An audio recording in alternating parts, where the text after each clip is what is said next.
The story opens with a jarring visual contrast. A woman in purple rubber gloves scrubbing a marble floor while a designer heel, Beatrix, intentionally grinds a macaron into the stone next to her hand. It triggers an immediate justice reflex. By establishing Beatrix as irredeemably cruel, "I hired an orphan because they're used to having nothing," she sneers. The audience is emotionally locked in, waiting for the moment the dog bites back. The scent of expensive mahogany and old-growth grief filled the air of the law office, a smell Susan would later associate with the day her world turned to ash and stone. She sat in a plush velvet chair, her skin still glowing from a morning facial, her fingers adorned with rings that cost more than most people earned in a decade.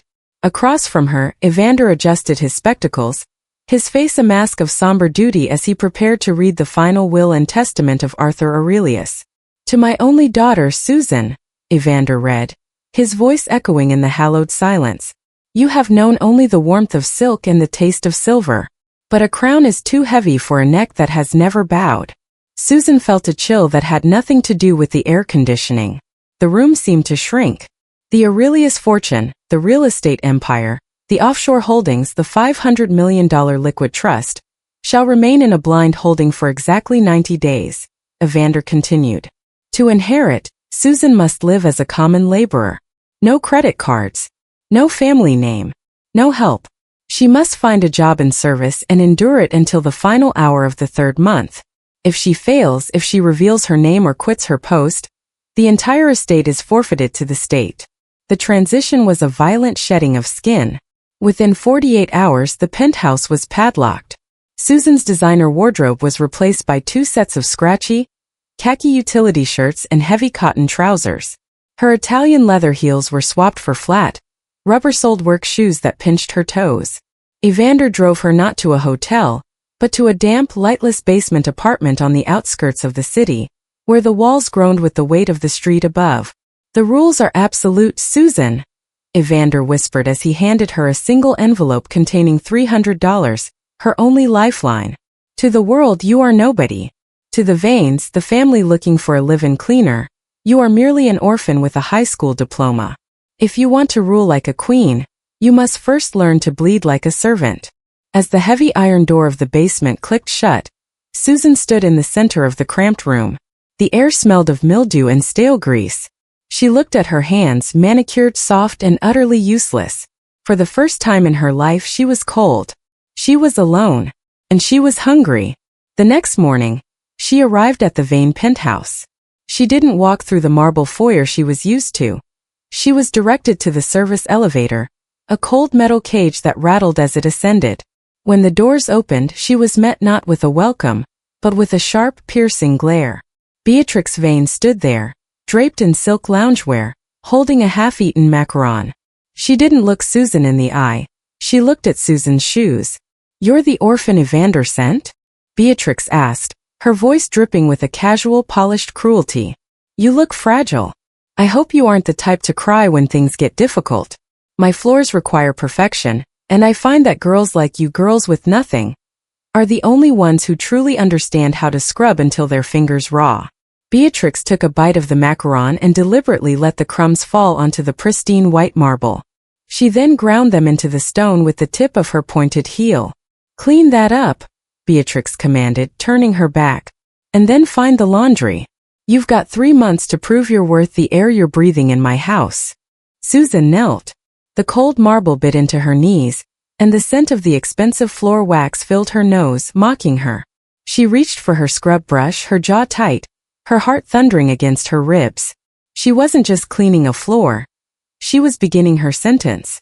Every circular motion of the brush was a second ticked off the clock, a countdown to a day when Beatrix Vane would learn exactly whose neck she was trying to break. The penthouse was a cathedral of glass and ego, a soaring monument to the Vane family's wealth that quickly became Susan's gilded cage.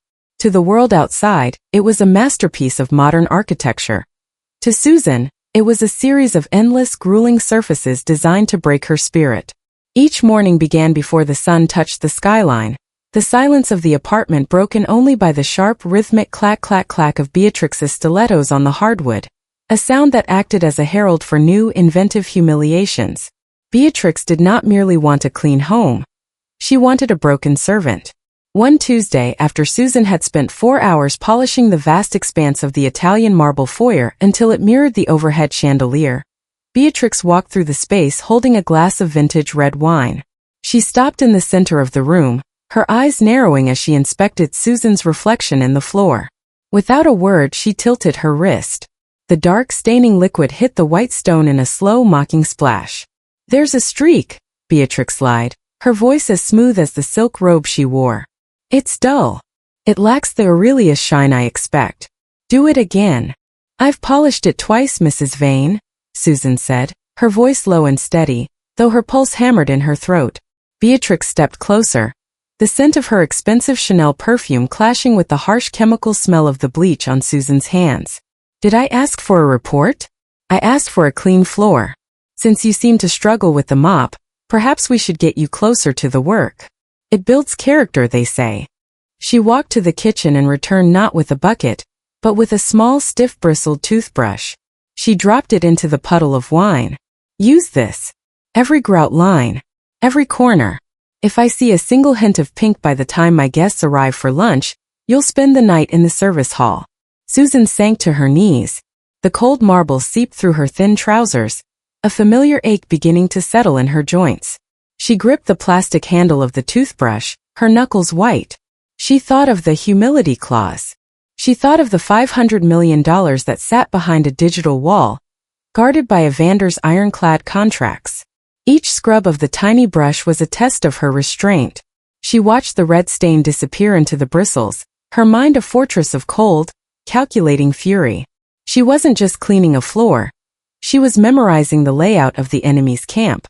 By the second month, the cruelty became more psychological. Beatrix would host charity luncheons where she spoke about the plight of the poor while Susan was forced to stand in the corner, holding a tray of hors d'oeuvres until her arms shook with fatigue. Beatrix would point at her as if she were a piece of furniture, a prop to showcase her own generosity in hiring an orphan. "She's a bit slow," Beatrix would whisper loudly to her friends, who tittered behind their fans. But then again, what can you expect from someone with no pedigree? They aren't raised with the same capacity for excellence. Susan watched them. She watched their shifting alliances, their hidden debts, and the way they treated those they deemed lesser. She took notes in the dark of her basement apartment at night, her fingers cramped from the day's labor. She was learning the truth her father wanted her to know. That wealth without empathy was a hollow shell. But she was also learning something her father hadn't intended. Revenge was a dish best served when the target had forgotten you were even in the room. As Susan finished the third scrubbing of the foyer that afternoon, her hands raw and her back screaming in protest, she looked up to see her own reflection in the glass of the balcony door. The disheveled girl with the messy bun and the dirt-smudged skin looked nothing like the heiress she used to be. But the fire in her eyes was new. It was a cold blue flame that no amount of bleach could wash away. The humidity of the third month hung heavy in the air, a thick, suffocating blanket that seemed to mirror the tension mounting within the Vane penthouse.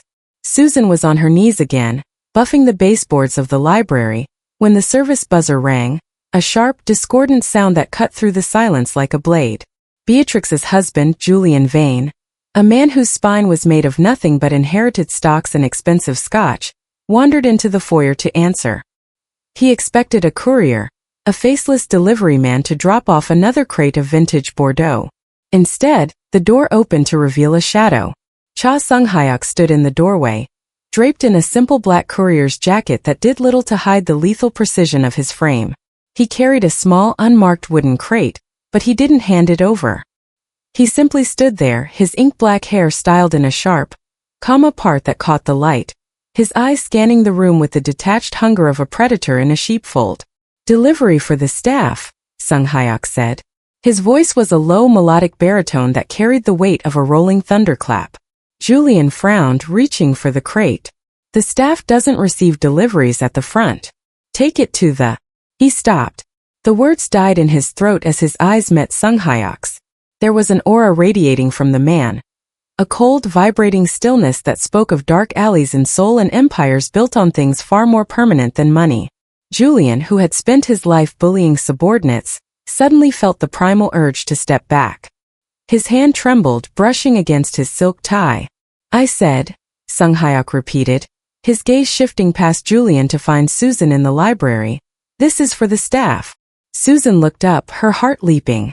Through the smudges of dust on her face and the exhaustion in her bones, she recognized the man who had been her father's shadow, the silent enforcer who had guarded the Aurelius interests with terrifying efficiency. He was the secret weapon, the only person allowed to see her like this. Sung Hyuk walked past a paralyzed Julian as if the man were made of glass. He entered the library and set the crate down on the table Susan had just polished. For a fleeting second, his eyes softened as they traced the raw red skin of her knuckles and the grime on her utility shirt. The air in the room dropped 10 degrees.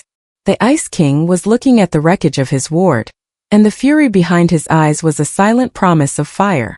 Is the work satisfactory? He asked. It was a coded question.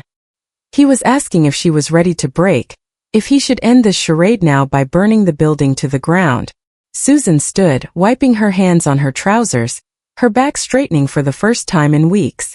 The work is nearly finished, Sung Hyuk. Just a few more days. A few more days, he echoed, his voice dropping to a whisper that only she could hear. The auction is set. Evander has moved the funds. The world thinks you are a ghost, Susan. On Friday you will become a haunting. Behind them, Julian had found his voice, though it was an octave higher than usual. Look here, you can't just walk in and who are you? Sung Hyuk turned slowly. He didn't move toward Julian. He simply looked at him. The sheer predatory weight of that stare sent Julian staggering back against a display of Ming porcelain. The mafia boss didn't need a weapon. His presence was a cage. I am a man who values punctuality, Sung Hyuk said coldly, adjusted his cuffs. And I would advise you, Mr. Vane, to treat your staff with extreme care. Sometimes the things you step on have a habit of rising. He turned and walked out, the heavy oak door clicking shut with an ominous finality. Julian stood shivering in the center of his own home, staring at the maid, as if he were seeing a stranger for the first time. Susan simply picked up her cloth and went back to the baseboards. She could feel the $500 million vibrating in the air. A silent storm that was finally mercifully about to break. The following morning, the atmosphere in the penthouse was thick with the scent of gardenias and malice. Beatrix was perched on the edge of her chaise lounge, surrounded by open invitations and shimmering fabric swatches for the upcoming Grand Gala Auction. This wasn't just any event. It was the social execution of the season, the night where the city's elite would bid millions to prove their dominance. Susan, come here, Beatrix called, her voice trilling with a fake high-pitched excitement that made the hair on Susan's neck stand up. Susan approached, her rubber-soled shoes squeaking against the marble she had spent all night buffing. She stood with her hands clasped behind her back, the image of a defeated servant, though her mind was busy calculating the final 48 hours of her sentence. I've had a brilliant idea, Beatrix said, tossing a gold-embossed invitation onto the coffee table. The auction house is struggling with their cleaning crew, and I told them I have the perfect solution. You. Susan looked at the invitation. It bore the Aurelius crest, her father's crest, now being used as a backdrop for Beatrix's social climbing.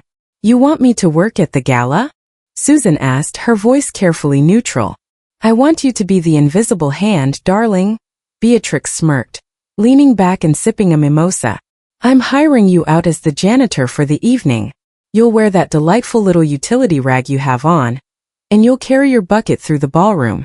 I want everyone to see what true service looks like. It's a performance of sorts. A live-action reminder of where people like you belong compared to the rest of us. Beatrix stood up, walking a slow predatory circle around Susan. She reached out and flicked a stray hair away from Susan's forehead with a look of profound disgust. If you do this, if you scrub the restrooms and keep the floors spotless without uttering a single word to a single guest, I'll give you a $1,000 bonus. Cash. Think of what a girl like you could do with that. You could finally move out of that sewer you live in. The irony was a physical weight in Susan's chest. $1,000. It was less than the cost of the buttons on the blazer Sung Hyuk had worn the day before, yet Beatrix dangled it like a life-changing fortune. You want me to be a janitor in front of the most powerful people in the country, Susan clarified, her eyes locking onto Beatrix's. Precisely. It's the ultimate humility, isn't it? To be among the gods while carrying their trash. Beatrix laughed, a sharp, brittle sound. Do we have a deal? Or are you too proud to earn your keep? I'll do it, Susan said. The words felt like a vow. Good. Don't bother with makeup, obviously. In fact, try to look as underprivileged as possible. It adds to the aesthetic. Beatrix turned away, already bored with the conversation, her mind moving on to the $10 million she planned to bid on the Vane penthouse expansion. Susan walked back toward the service hallway, her heart hammering a steady rhythmic beat of anticipation. Beatrix thought she was setting the stage for Susan's final humiliation, unaware that she was actually handing Susan the keys to the kingdom. She wanted a janitor to witness her triumph. Instead, she was inviting the owner of the building to her own eviction. As Susan entered the dark service elevator, she reached into her pocket and felt the small, encrypted burner phone Sunghyok had left in the wooden crate. She typed a single message to Evander. The stage is set. She wants me there in rags. Ensure the midnight blue velvet is ready. The broke orphan was about to attend the party of the century, and for a $1,000 bonus, she was going to make sure Beatrix Vane never forgot the name of the girl who cleaned her floors. The clock on the wall of the basement apartment ticked toward midnight, sounding less like a timepiece and more like the cocking of a hammer. Susan sat on the edge of her sagging cot, staring at the purple rubber gloves drying on the edge of the sink. For 90 days they had been her second skin. For 90 days she had smelled of lemon bleach and the cold metallic tang of poverty. At exactly 1:45 a.m., the final second of the third month evaporated. The humility clause was dead. The city outside was a blurred watercolor of rain and neon as Susan walked the 6 blocks to the Aurelius building. She looked like a shadow in her oversized utility jacket, a ghost haunting the streets of her own empire. When she reached the private side entrance, the heavy bronze door slid open before she could even reach for the handle. Standing in the darkened lobby, illuminated only by the soft glow of the security monitors, was Evander. He didn't speak. He simply stepped aside, gesturing toward the private elevator that bypassed the lobby entirely. As they ascended to the top floor, the silence between them was thick with the weight of the last 3 months. When the doors opened into the mahogany-lined inner sanctum of the law office, Evander turned, his face softening into a look of profound respect. "Welcome back, Miss Aurelius," he said, his voice thick with emotion. On the massive oak desk sat a single black leather folder, and a crystal glass of chilled mineral water. Beside it lay a sleek titanium credit card, the Black Centurion, and a set of keys to the Aurelius vault. Susan didn't reach for the glass or the card. Instead, she walked to the floor-to-ceiling window and looked out at the skyline, her eyes finding the distant, glowing crown of the Vane penthouse. "Is it done?" she asked. Her voice was no longer the soft, hesitant whisper of a maid. It was steel-wrapped in velvet. "The blind trust has dissolved," Evander replied, opening the folder. "The $500 million liquid inheritance has been deposited into your primary account. Your holdings in Aurelius Global have been reinstated. As of 2 a.m., you are the most liquid individual in this city. You could buy every building on this block and still have enough to retire 10 times over." He paused, sliding a document across the desk. "And the auction house? They have been notified that a private investor will be bidding via a representative tonight. They have no idea it's you." Susan finally turned, picking up the titanium card. It felt cold and heavy in her palm, a physical manifestation of the power that had been restored to her. She looked down at her hands. The skin was dry, the nails short and unpolished, a map of the labor she had endured for Beatrix Vane. "Beatrix thinks she's hired a janitor for $1,000, Susan said, a slow, dangerous smile spreading across her face. "She wants a performance of poverty.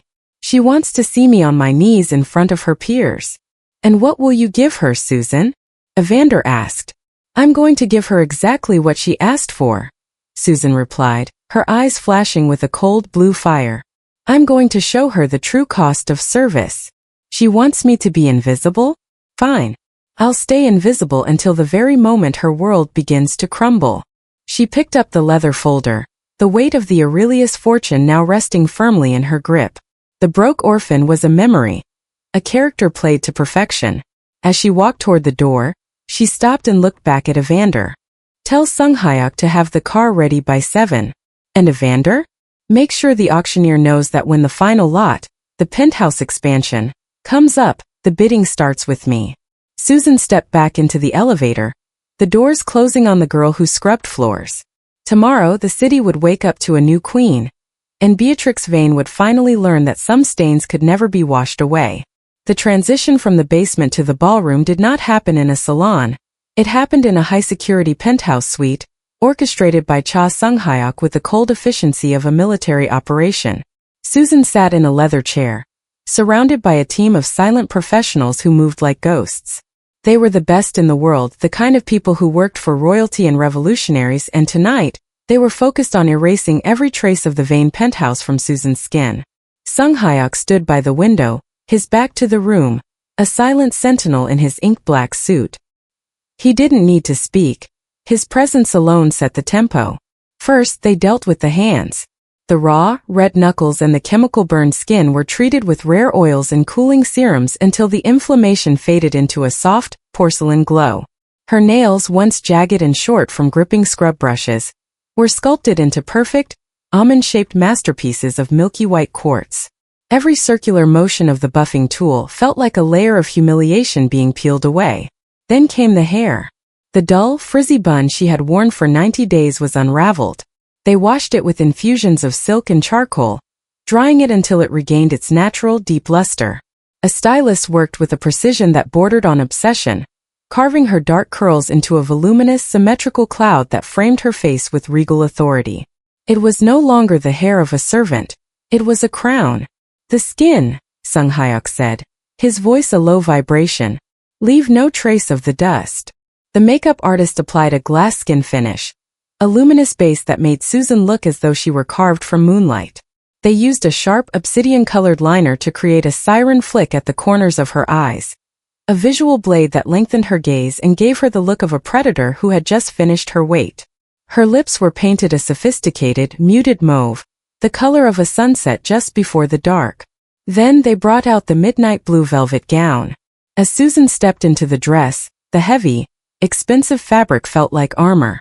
The structured shoulders gave her an imposing silhouette, and the deep V-neckline provided the perfect canvas for the final touch. Sung-hyuk turned from the window as a security detail entered, carrying a velvet-lined case. Inside lay the Aurelius fringed necklace, a cascade of diamonds so bright they seemed to vibrate against the dark velvet. Sung-hyuk stepped forward, his fingers steady as he fastened the cold diamonds around her neck. His gaze met hers in the mirror, his dark eyes reflecting a mix of pride and lethal anticipation. "You look like the empire you represent," he whispered. "Do you feel the weight?" Susan stood tall, her reflection unrecognizable. Gone was the girl in the khaki utility shirt and purple gloves. In her place stood a woman of terrifying elegance, a figure of such immense poise that the room seemed to shrink around her. She looked at her hands, flawless, powerful, and ready to sign the papers that would dismantle Beatrix Vane's life.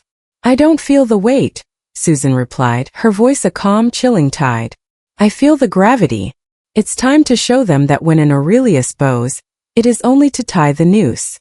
She picked up the mother-of-pearl auction paddle, its silver filigree catching the light. She was no longer a maid.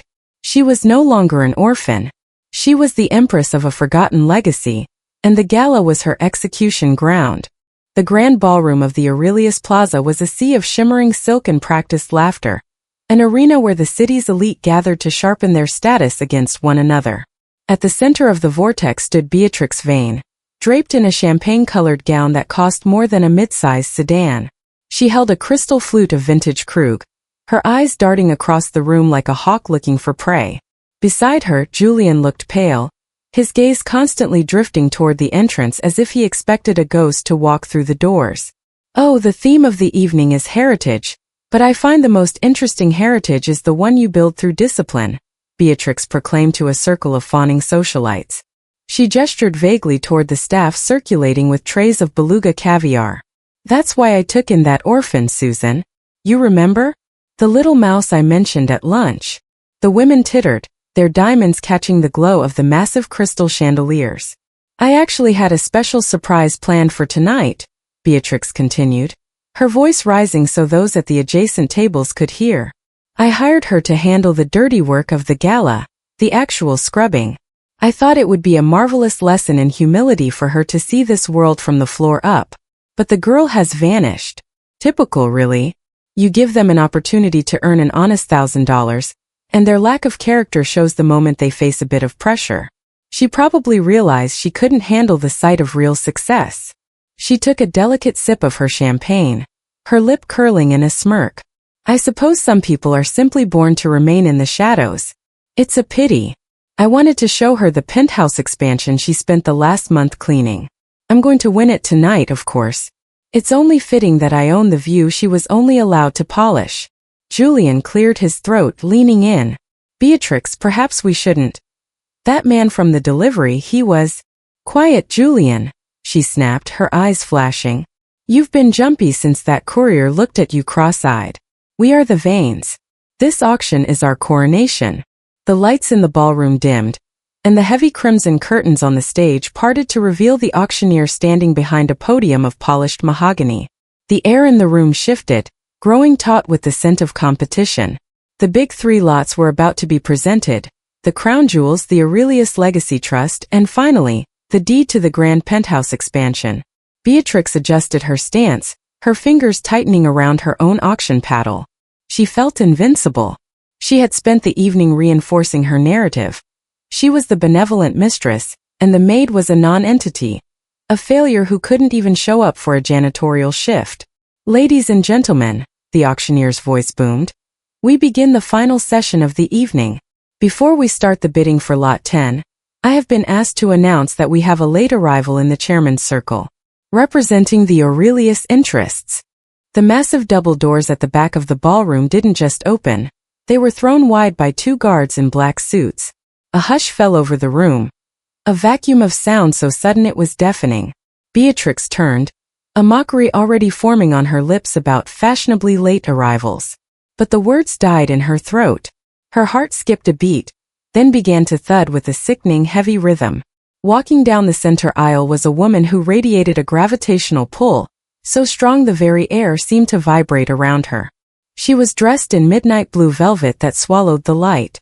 Around her neck, a river of diamonds blazed with a ferocity that made Beatrix's own jewelry look like glass trinkets. Her hair was a crown of dark, perfect curls, and her gaze was a cold blue flame that stayed fixed on the stage. Beatrix's glass slipped from her hand, shattering on the marble floor. The sound was like a gunshot. She stared at the woman's hands, the long, elegant fingers, the porcelain skin, the poise of a queen. It can't be, Beatrix whispered, her face draining of color until she matched her champagne dress. The orphan. She's... But Susan didn't even look at her. She took her seat in the front row, Cha Sung-hyuk stepping silently behind her like a shadow made of steel. The missing maid had arrived, and the auction was no longer a game. It was an execution. The silence in the ballroom was no longer respectful. It was suffocating. Every eye followed the woman in midnight blue as she glided to the front row, her presence turning the elite crowd into a mere backdrop. Beatrix Vane stood frozen, her mouth slightly agape, staring at the flawless profile of the girl she had once forced to scrub grout with a toothbrush. The realization didn't hit her all at once. It came in waves of sickening terror. The way the woman held her head, the shape of her jaw, the terrifyingly familiar steadiness of her hands. The final lot of the evening, the auctioneer announced, his voice trembling slightly under the gaze of the newcomers. The deed to the grand penthouse expansion and the underlying land of the Aurelius estate. We will open the bidding at $5 million. Beatrix's survival instinct kicked in, fueled by a desperate, delusional pride. She had to win. If she won, she still had power. If she won, she could pretend this nightmare wasn't happening. She thrust her paddle into the air before the auctioneer could even finish his sentence. $6 million. Beatrix cried out, her voice cracking. The auctioneer looked toward the front row. Susan didn't move. She didn't even look back at Beatrix. She simply raised her mother-of-pearl paddle an inch. $10 million, the auctioneer called, following a silent nod from Susan. The room gasped. A $4 million jump was unheard of even in these circles. Beatrix felt a cold sweat breaking out under her silk gown. $12 million, she screamed, her face flushing a deep ugly crimson. 15 million, the auctioneer countered immediately, looking at Susan. 20. Beatrix's voice was a screech now. Julian grabbed her arm, his face ash-white. Beatrix, stop, we don't have. Shut up, she hissed, shaking him off. She's bluffing. She's an orphan. She's playing a prank. But Susan was not playing. She leaned back slightly, the diamonds at her throat catching the light like 1,000 tiny daggers. She raised her paddle one final time and spoke, her voice amplified by the silent microphone at her table. It was the first time the room had heard her speak, and the sound was like ice cracking on a frozen lake. $50 million. The gavel didn't fall immediately. It couldn't. The auctioneer simply stared. His breath hitched in his chest. 50 million was 5 times the market value. It wasn't a bid. It was a declaration of war. It was the sound of a door slamming shut on the Vane family's future. 50 million, going once, the auctioneer stammered. Beatrix looked around the room, searching for an ally, but she found only the cold, judging eyes of her friends, who were already scenting her social death. She looked at Susan, and for the first time Susan turned her head. The gaze that met Beatrix's was devoid of anger. It was something far worse. It was the look of a homeowner looking at a piece of trash that needed to be discarded. Going twice. Beatrix opened her mouth to bid again, but no sound came out. She knew she was beaten. The $1,000 bonus she had offered Susan was now a bitter, mocking ghost. She was standing in a room full of people she had spent years trying to impress, and they were all watching her drown. Sold. To the lady in the front row. The hammer came down with a thunderous crack that echoed like a guillotine. Susan stood up slowly, the velvet of her dress rustling with the sound of incoming winter. She turned to face the room, her eyes finally locking onto the trembling Beatrix. Mrs. Vane, Susan said, her voice carrying to every corner of the silent hall. You told me that some people are born to remain in the shadows. You were right. You just got the names mixed up.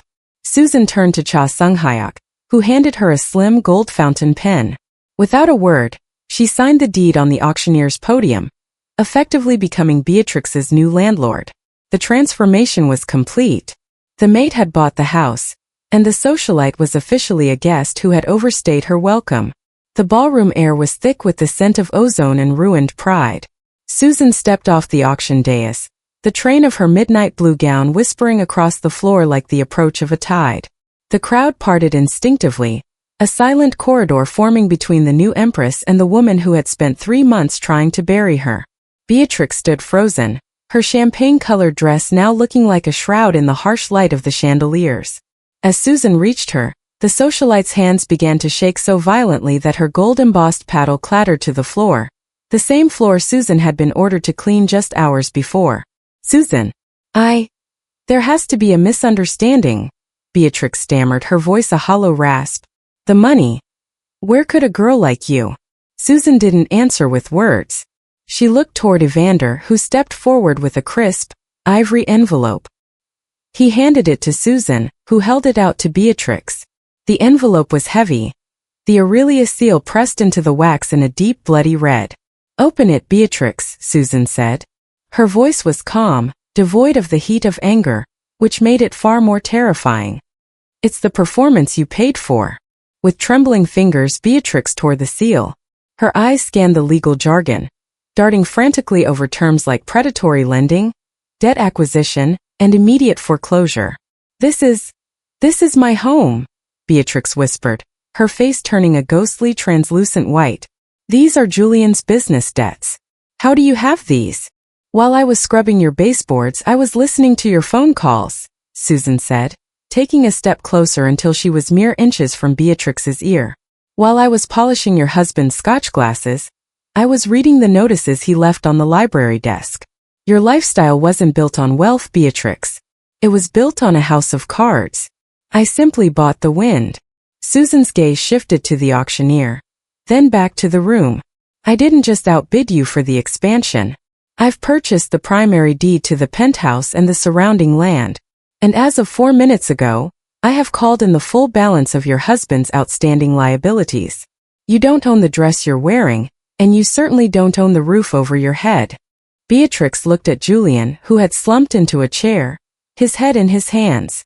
The silence of the elite guests was deafening. They were already moving away from the Vanes as if poverty were a contagious disease. "You can't do this," Beatrix sobbed, the first tear tracking through her expensive foundation. "Where am I supposed to go?" Susan looked at her diamond-encrusted watch, the one that had replaced the cheap plastic timer she used for her cleaning shifts. "The law allows for a transition period, but the new owner has the right to immediate possession if the debt is in default. I'm being generous, Beatrix.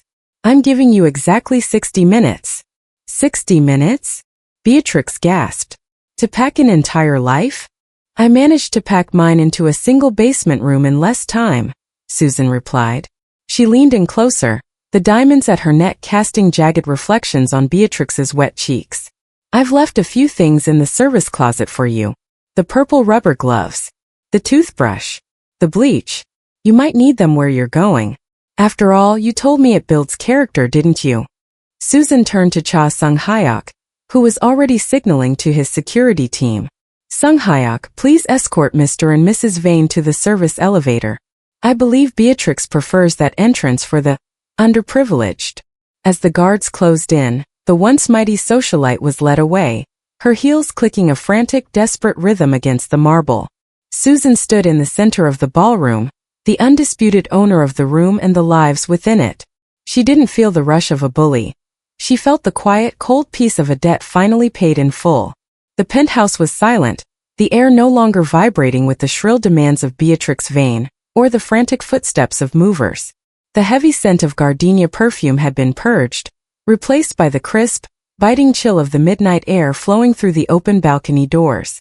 Susan stepped out onto the terrace, the midnight blue velvet of her gown catching the moonlight. Below her, the city was a sprawling carpet of amber and diamond lights, a kingdom that now recognized her name with a mixture of awe and terror. Cha Sung-hyuk followed her, his footsteps as silent as a shadow. He didn't stand behind her like a guard this time. He stood beside her, his sharp silhouette cutting a stark figure against the skyline. For a long moment, neither of them spoke. The only sound was the distant hum of the world below. A world Susan had walked through as a ghost for 90 days. The locks have been changed, Sung-hyuk said, his voice a low, resonant baritone. The Vane's personal effects have been moved to a storage locker in the industrial district. They left with nothing but the clothes they wore to the auction. Susan rested her hands on the cold stone railing. Her skin was flawless, her nails perfect, but she could still feel the phantom ache of the toothbrush in her grip and the sting of bleach in her lungs. She looked down at her palms, realizing that the calluses she had earned as a maid were more real to her than the diamonds resting against her throat. I thought this moment would feel like a victory, Susan whispered, her gaze fixed on a small, dim light in a basement window blocks away. I thought owning this view again would make me feel whole. And does it? Sung-hyuk asked, his dark eyes observing the reflection of the city in the glass. It feels like gravity, she replied. Beatrix had all the money in the world, and it only made her smaller. It made her so fragile that a girl with a mop was enough to shatter her entire life. She thought her power was in her bank account, but she had no character to back it up. When the gold was stripped away, there was nothing left but dust. Susan turned to look at the vast, opulent living room behind them, a space she had once cleaned on her hands and knees. She saw the spot where Beatrix had ground the macaron into the floor. The stain was gone, but the memory was a permanent blueprint of the person she refused to become. My father didn't write that will to punish me, Susan realized, a soft, sad smile touching her lips. He knew that wealth is a mask. He wanted me to see what people are when they think no one is watching. He wanted me to know that while money can buy the penthouse, it can't buy the right to stand in it with dignity. Sung-hyuk turned toward her, his expression unreadable but his stance subtly softening. The Aurelius Empire is yours now, Susan. Not because of the name, but because you endured the fire without becoming the flame. Susan reached up and unclasped the heavy diamond-fringed necklace. The weight left her neck, and she felt a sudden profound lightness. She handed the millions of dollars worth of stones to Sung-hyuk without a second thought. Establish a foundation, she commanded, her voice regaining its empress steel, but tempered with a new grounded warmth. No galas. No champagne. I want a program that provides legal and financial protection for domestic workers. I want to ensure that no one in this city is ever invisible again. We are going to build an empire that actually has a soul." She looked back out at the horizon, where the first hint of dawn was beginning to gray the sky. The broke orphan was gone, and the cold heiress had never truly existed. In their place stood a woman who understood the true exchange rate of the world. Money was just paper and ink, but character, the kind forged in the dirt and tested in the dark, was the only currency that never devalued. As the sun rose over the city, Susan Aurelius didn't just see a kingdom to rule. She saw a world to rebuild, one floor at a time.